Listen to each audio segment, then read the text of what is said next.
Welcome to மேச்சிசை. இன்னைக்கு நம்ம வீடியோவில் எதை பற்றி பார்க்க போகிறோன்னா, இன்டர்நெட்டில் வைரலான சில நியூஸ், சில காசிப்ஸ் வந்து நம்ம பேச போகிறோம். ஸோ யார்கிட்ட பேச போகிறோம் அப்படின்னு பார்த்தீங்கன்னா, நம்மள்கிட்ட தான் பேச போகிறோம். ஸோ வணக்கம். ஸோ இன்டர்நெட்டில் பார்த்தீங்கன்னா நிறைய விஷயங்கள் காசிப்ஸ் வந்து நிறைய இருக்குது, ரைட்? ஸோ இப்போ ரீசெண்ட் டைம்ஸில் பார்த்தீங்கன்னா ஒரு முக்கியமான ஒரு காசிப், வைரலான ஒரு விஷயம் என்னென்னு பார்த்தீங்கன்னா சுச்சி லீக்ஸ். ஸோ சுசித்ரா அப்படிங்கிற ஒரு சிங்கர், அவங்க ஒரு ஆக்டராகவும் இருந்திருக்காங்க, ஒரு ஆர்ஜே, ஒரு ரேடியோ ஜாக்கியை வேலை பார்த்துருக்காங்க. ஸோ அவங்க பார்த்தீங்கன்னா இந்த சினிமாவில் உள்ள நிறைய விஷயங்கள் பற்றி வெளியே விட்டாங்க. ஒரு 2016 இந்த சுச்சி லீக்ஸ்ன்னு சொல்லி நிறையா அந்தரங்க விஷயங்கள், பெரிய பெரிய ஆக்டர்ஸோட அந்தரங்க விஷயங்கள் எல்லாமே விட்டாங்க. அது அந்த இடத்துல பயங்கரமாக வைரல் ஆச்சு. இப்போ திரும்பி அவங்க இன்டர்வியூ எடுத்திருக்காங்க. அவங்க இன்டர்வியூ எடுக்கும்போது பார்த்தீங்கன்னா பயங்கரமான விஷயங்கள், இந்த எலைட் லைஃப்பில் உள்ள மனுஷங்களோட பயங்கரமான விஷயங்கள் பற்றி பேசுகிறாங்க. ஸோ இதெல்லாம் பற்றி நீங்கள் என்ன நினைக்கிறீங்க? சுச்சி லீக்ஸ். ஸோ ஆமாம், நானும் பார்த்தேன், நிறையா பயங்கரமாக வைரலாக இருக்குது. ஸோ பொதுவாக வந்து பார்த்திங்கன்னா எந்த இடத்துல அதிகமாக பணம் இருக்கோ அந்த இடத்துல அதிகமாக வந்து தப்பு நடக்கும். பணம் இல்லாதவனுக்கு பணம் இல்லைங்கிற பிரச்சனை, பணம் இருக்கிறவனுக்கு ஏகப்பட்ட பிரச்சனை. ஸோ அந்த மாதிரி போதைப் பொருள் அப்படிங்கிறது எல்லா இடங்களையுமே இருக்குது. இன்றைக்கி சாதாரண ஒரு ஆளுங்க, ஒரு குழி தூக்குற விவசாயம் மேற்கொண்டு பார்த்திங்கன்னா பீடி கொடுக்குறாங்க, சரக்கு அடிக்கிறாங்க. அதிகமாக பணம் வச்சுருக்கிறவன் ட்ரக்ஸு, போதைப்பொருள் அந்த மாதிரி இஷ்டத்துக்கு அவன் செலவு பண்ணுறான். ஸோ அந்த சுச்சி லீக்ஸ் ஒன்றும் ஆச்சரியப்படுறதுக்கு ஒன்றும் பெருசு இல்லை. பார்த்திங்கன்னா இந்த சினிமா அப்படிங்கிறதுனால அது விஷயம் வந்து பெருசாக பேசப்படுது, அவ்வளோதான். சினிமாவை தாண்டி எவ்வளோ விஷயங்கள் ரியல் லைஃப்பில் எவ்வளோ பெரிய இதோட பயங்கரமான விஷயங்கள் வந்து நடந்துட்டு இருக்குது. ஸோ எவ்வளோ பிஸ்னஸ் வந்து பயங்கரமாக வந்து போயிட்டுருக்குது. அதிக அளவில் காசு இருந்தால் என்ன ஆகும் அப்படிங்கிறதுக்கு த வோல்ஃப் ஆஃப் வால் ஸ்ட்ரீட்னு ஒரு இங்கிலீஷ் படம் இருக்குது. அதில் அப்படியே சொல்லியிருப்பாங்க, மணி, பவர், உமன், ட்ரக்ஸ் அப்படின்னு ஒரு ஸ்டேட்ஸ்மெண்ட் மாதிரி சொல்லியிருப்பாங்க. ஸோ மணி, பணம் அதிகமாக இருக்கிறதுல பவர் இருக்கும், அங்கே ஆல்ரெடி உமன் பிரச்சனை இருக்கும், ஆல்ரெடி ட்ரக்ஸ் பிரச்சனை இருக்கும். ஸோ இது வந்து ரொம்ப காமனான ஒரு விஷயந்தான். ஸோ உண்மையிலே பணக்காரங்களுக்கு இருக்கிற பெரிய ஒரு இது என்னென்னா, அவங்க ஏதாவது ஒரு பிரச்சனையில் அவங்கள போய் மாட்டிக்கிடுவாங்க. ஸோ பணம் அதிகமாக இருந்தாலே இதுதான் பிரச்சனை. பணம் இல்லாதவங்க கொஞ்சம் டீசெண்டாக டிசிப்ளினாக இருப்பாங்க. மற்றபடி எக்ஸ்ட்ரீம் ஹை கிளாஸ் உள்ளவங்க எக்ஸ்ப்ளோர் பண்ணுறது அப்படிங்கிற ஒரு விஷயம் இருக்குது. எக்ஸ்ப்ளோர் எவ்ரி திங் அப்படின்னு ஒன்று இருக்குது. அதுமாதிரி அவங்க வந்து எல்லாத்தையும் எக்ஸ்ப்ளோர் பண்ணணும் அப்படின்னு சொல்லிட்டு இந்த மாதிரி ட்ரக்ஸுக்கு டேர் பண்ணுறேன், அது பண்ணுறேன்னு சொல்லிட்டு ஒரு லைஃப்பில் உள்ள சுவாரஸ்யத்தை கூட்டுறதுக்காக நிறைய நெகட்டிவான விஷயங்கள் தேடி வந்து போகிறாங்க. அதனால மிகப்பெரிய பிரச்சனையெல்லாம் மாட்டிக்கிறாங்க. ஸோ வெளிநாட்டுக்குள்ளே பார்த்திங்கன்னா மெர்லின் மன்ரோன்னு ஒரு ஆக்ட்ரஸ் இருக்காங்க. ஸோ அவங்க வந்து 20ஆம் நூற்றாண்டில் வாழ்ந்த ஒரு மிகப்பெரிய ஒரு பேரழகின்னு சொல்கிறாங்க. அவங்களோட கதையை வந்து படமாக எடுத்திருக்காங்க. ஸோ அவங்க கதையை பார்த்திங்கன்னா அது அவ்வளோ விஷயம் இருக்குது. அந்த அழகு எவ்வளோ ஆபத்தான ஒரு விஷயம், அழகும் ஆடம்பரம் ரெண்டுமே எவ்வளோ ஆபத்தான விஷயம் அப்படிங்கிறத அவங்க கதையை பார்த்து நம்ம தெரிஞ்சுக்கலாம். இது போக பல விஷயங்கள் இருக்குது, பல உதாரணங்கள் நம்ம சொல்லிகிட்டே போகலாம். ஸோ எவ்வளோ கொலைகள், மறைக்கப்பட்ட கொலைகள் வந்து நடந்திருக்கு, நிறைய விஷயங்கள் வந்து இருக்குது. ஸோ பணம் அதிகமாக இருக்கிற இடத்துல டெஃபினட்டாக அங்கே பிரச்சனை இருக்க தான் செய்யும்.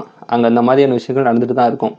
ஆனால் பணம் அதிகமாக இருக்கிறவங்களும் சில பேர் டீசெண்டாக டிசிப்ளினாக இருக்கிறவங்களும் இருக்கிறாங்க. ஸோ அது உண்மையிலே ஒரு பெரிய விஷயந்தான். ஸோ இது ரொம்ப நேச்சர் தான் அப்படின்னு விட்டுற வேண்டியதான். ஓகே, ஸோ நெக்ஸ்ட் கொஸ்டின் என்னன்னு பார்த்தீங்கன்னா, இப்போ சென்னை ஆர்சிபிக்கு நடுவில் மேட்ச் நடந்தது. அதில் ஆர்சிபி ஜெயிச்சு ஆர்சிபி வந்து பிளே ஆஃப்குள்ளே போயிடுச்சு. ஆனால் சென்னை சூப்பர் கிங்ஸ் வந்து தோத்துருச்சு. ஸோ ஆர்சிபியோட வெற்றியை பற்றி நீங்கள் என்ன நினைக்கிறீங்க? ஆர்சிபி இந்த கப்பு ஜெயிக்கிறதுக்கு நிறைய சான்ஸ் இருக்குதா? பார்த்தேன், சென்னை vs ஆர்சிபி மேட்ச் வந்து பார்த்தேன். ஸோ ஆர்சிபி ஜெயிச்சிட்டாங்க. ஜெயிக்கிறவன் ஜெயிச்சுக்கிட்டே இருந்தால் எப்படி? ஸோ தோக்குறவன் என்னைக்கு ஒரு நாள் ஜெயிச்சு தானே இல்லையா? ஸோ வாழ்க்கைங்கிறது ஒரு வட்டம். அதில் ஜெயிக்கிறவன் தோப்பான், தோக்குறவன் ஜெயிப்பான். அந்த மாதிரி ஜெயிச்சுட்டு போட்டோம். இப்போ ஆர்சிபி இந்த தடவை கப் அடிச்சு என்ன தப்பு? ஸோ இவ்வளோ போராட்டங்கள், பெரிய பெரிய பிளேயர்ஸ்லாம் ஆர்சிபியில் இருந்தும் ஆர்சிபி பார்த்திங்கன்னா இப்போ நிறைய ஐபிஎல் தோற்று தான் போயிருக்காங்க. அட்லீஸ்ட் இந்த ஐபிஎல் தான் அவங்க ஜெயிக்கட்டுமே. ஸோ இதுதான் வாழ்க்கை. ஸோ அந்த ஐபிஎல் கிரிக்கெட் மேட்சை பற்றி நம்ம தெரிஞ்சுக்கணும். எவனோ தென்னைக்கு சக்ஸஸ்ஃபுல்லாக இருக்கும் அப்படிங்கிறதுக்காக அந்த பெயரை, அந்த தலகணம், திமுறலாம் இருக்கக்கூடாது. அதே நேரத்தில் நம்ம ஃபெயிலியர் ஆகிட்டே இருக்காரு அப்படிங்கிறதுக்காக நம்ம தன்னம்பிக்கை நம்ம விடக்கூடாது. அப்படிங்கிறதுக்கு ஒரு உதாரணம் வந்து இந்த கிரிக்கெட் மேட்ச் வந்து சொல்லலாம். ஸோ ஆப்வியஸ்லி வெற்றிங்கிறது ஒருத்தருக்கு மட்டும் இருக்காது, மாறிக்கிட்டே இருக்கும். அப்புறம் பார்த்திங்கன்னா எலெக்ஷன். ஸோ இப்போ எலெக்ஷன் வந்து பயங்கரமாக போயிட்டுருக்கு, தீவிரமாக வந்து போயிட்டுருக்குது. ஸோ இப்போ கொஞ்ச நாள் வந்து ரிசல்ட் வந்து வரப்போகுது. ஸோ இந்த தடவை பிரைம் மினிஸ்டராக யார் வருவாங்கன்னு நினைக்கிறீங்க? நம்ம இந்தியன் பாலிடிக்ஸ் பற்றி நீங்கள் என்ன நினைக்கிறீங்க? பாலிடிக்ஸ் வந்து பார்த்திங்கன்னா பாலிடிக்ஸில் வந்து உலகம் பூரா நம்ம பாலிடிக்ஸ் எடுத்துக்கிட்டாலே வந்து ஹிட்லர் சொன்ன ஒரு வார்த்தை தான் ஞாபகம் வருது. மக்களுக்கு ஆக்கப்பூர்வமான செயல்லாம் தேவையில்லை, காதுக்கு குளிர்ச்சியான வார்த்தையே போதும் அப்படின்ட்டு ஹிட்லர் வந்து சொல்லியிருப்பாங்க. நம்ம சர்க்கிளே பார்த்தீங்கன்னா நம்மளை யார் பாராட்டுறாங்க, நம்மளுக்கு சந்தோஷத்தை கொடுக்குறாங்க அப்படிங்கிற ஒரு விஷயத்த மட்டும் தான் நம்ம பார்ப்போம் தவிர, ஆக்கப்பூர்வமாக செயல் செய்கிறவனை விட இந்த வாய்ச்சவடாளுக்கு பார்த்தீங்கன்னா நிறைய மரியாதை எல்லா இடங்களுமே இருக்கும். ஸோ அந்த மாதிரி தான் நிறைய பொலிட்டீஷியன்ஸ் வந்து உலகம் பூரா வந்து இருக்கிறாங்க. ஸோ மேபி வந்து மக்கள் தான் தேர்ந்தெடுக்கிறாங்க. ஸோ மக்களோட தலையெழுத்தை மக்கள் தான் நிர்ணயிக்கிறாங்க. ஆனால் யார் ஆளணும் அப்படிங்கிறது மக்கள் கையில் தான் இருக்குது, நம்ம ஒன்றும் பண்ண முடியாது. ஸோ நீங்கள் பார்த்தீங்கன்னா அந்த மக்களாட்சியா மன்னராட்சியா அப்படின்னு நம்ம எடுத்துக்கிட்டோன்னா வந்து ஒரு நாட்டுக்கு நல்ல தலைவன் அமைகிறது அப்படிங்கிறது அந்த நாட்டு மக்களோட தலைவிதி அப்படின்னு தான் அர்த்தம். ஸோ எலெக்ஷன் ரிசல்ட் வந்து வெயிட் பண்ணி பார்ப்போம் யார் ஜெயிக்கிறா அப்படின்ட்டு. ஓகே, அப்போ இன் ஜென்ரல் பார்த்திங்கன்னா இந்த காலகட்டத்தில் வந்து இந்த வேலையில்லா திண்டாட்டம் அதிகமாக இருக்குது. அப்படியே ரொம்ப கஷ்டப்பட்டு வேலை கிடைச்சாலும் பார்த்திங்கன்னா வேலை செய்கிற இடங்கள் நிறைய பேருக்கு ஜாப் சாட்டிஸ்ஃபேக்ஷன் கிடைக்கிறது இல்லை, ஒரு விரக்தியாகவே இருக்காங்க. இந்த காலத்து யங்ஸ்டர்ஸ் பார்த்திங்கன்னா ஃபுல்லாகவே வந்து ஒரு ஸ்ட்ரெஸ்ஸாகவே இருக்காங்க. ஸோ அதுக்கு என்ன ரீசன் நினைக்கிறீங்க? இந்தியாவோட பாப்புலேஷன் அதிகமாக இருக்கிறதா ரீசனா, இல்லை என்ன பண்ணால் யங்ஸ்டர்ஸ் வந்து அவங்க அந்த ஸ்ட்ரெஸ்ஸை வெளியே வந்து அவங்களுக்கு பிடிச்சது செய்கிறது? பார்த்திங்கன்னா இந்தியாவை பொறுத்த வரைக்கும் அவங்க பிடிச்சது செய்கிறது ஒரு மிகப்பெரிய ஒரு சவாலாக இருக்குது. ஸோ இதை நீங்கள் எப்படி பார்க்குறீங்க? ஸோ என்ன மாதிரி பண்ணால் நம்ம வந்து ஒரு சாட்டிஸ்ஃபைடான ஒரு லைஃப், ஒரு ஜாப் எப்படி நம்ம தேடி கண்டுபிடிக்கிறது? ஸோ வேலையில்லா திண்டாட்டம் இப்போ இல்லை, முன்னாடியிலேருந்து வேலையில்லா திண்டாட்டம் வந்து இருந்துகிட்டே இருக்குது. அது உண்மை தான். நம்ம இந்தியாவில் பொறுத்த வரைக்கும் பார்த்திங்கன்னா பாப்புலேஷன் அதிகம், ஆனால் வேலை வாய்ப்பு கம்மி. வேலை கிடைச்சாலும் அதில் வந்து அந்த வேலையில் சாட்டிஸ்ஃபேக்ஷன் கிடைக்காமல் இருக்கிறது, ஒரு மெக்கானிக்கல் ஒர்க்காக வந்து பண்ணிகிட்டு இருக்காங்க. ஸோ அது என்ன சொல்கிறது, பிடிச்ச வேலை செய்கிறது வந்து நம்ம உண்மையிலே இந்தியாவில் ரொம்பவே கஷ்டம்தான். பட் அது நாம் தான் போராடணும். ஸோ வாழ்க்கைங்கிறது போராட்டம் தான். நம்மளுக்கு ஒன்று பிடிச்சிருக்குன்னா அதுக்கு நாம் தான் நின்று போராடணும்.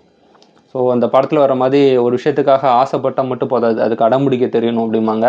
நம்மளுக்கு பிடிச்ச வேலையை செய்கிறதுக்கு நாம் தான் கண்டிப்பாக போராடணும், யாரும் போராட மாட்டாங்க. ஸோ நம்ம இந்த உலகம் வந்து சக்ஸஸை பேசும், ஃபெயிலியரை பேசாது. பட் ஃபெயிலியர் தான் சக்ஸஸை கொடுக்கும். அதனால் வந்து விடாமுயற்சியோட நம்மளை பிடிச்சதை நம்ம செஞ்சுக்கிட்டே இருக்கணும். ஒரு நாள் ஆட்டோமேட்டிக்காக வந்து சக்ஸஸ் வந்து கிடைக்கும். ஸோ ஹோப், அவ்வளோதான். என்ன சொல்கிறது, நம்பிக்கை தான் மெயின் விஷயம் இதில்.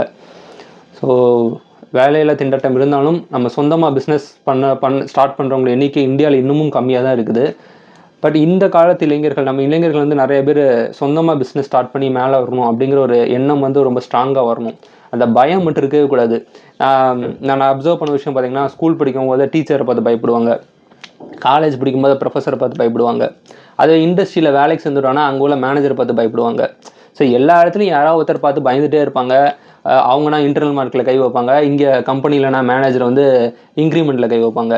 இப்படிங்கிற ஒரு பயத்திலேயே அவங்க வாழ்க்கை வந்து போயிட்டு இருக்குது. அப்படி இல்லாமல் அந்த பயத்தை உடச்சி நாலேஜ் இஸ் எவ்ரிதிங். உங்களுக்கு நல்ல நாலேஜ் இருந்துச்சுன்னா நீங்கள் சொந்தமாக பிஸ்னஸ் பண்ணியோ இல்லை சொந்தமாக ஏதோ ஒன்று பண்ணி உங்களால் மேலே வர முடியும். உங்களுக்கு எதில் இன்ட்ரெஸ்ட்டோ அந்த ஃபீல்டில் நீங்கள் நல்லா நாலேஜ் டெவலப் பண்ணிகிட்டு இருந்தால் ஆட்டோமேட்டிக்காக நம்மளால் மேலே வர முடியும். அது வந்து ஒரு முயற்சி தான்.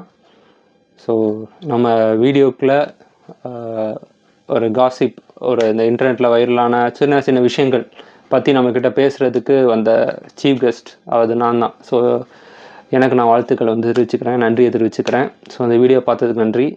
இந்த வீடியோ உங்களுக்கு பிடிச்சா லைக் பண்ணுங்கள், ஷேர் பண்ணுங்கள், முயற்சி செய்ய சப்ஸ்கிரைப் பண்ணுங்கள். இதுக்கு ஒரு புதுசாக ஒரு முயற்சி பண்ணலாம் அப்படிங்கிற ஒரு பர்பஸில் இந்த ஒரு வீடியோ பண்ணியிருக்கேன். So thank you.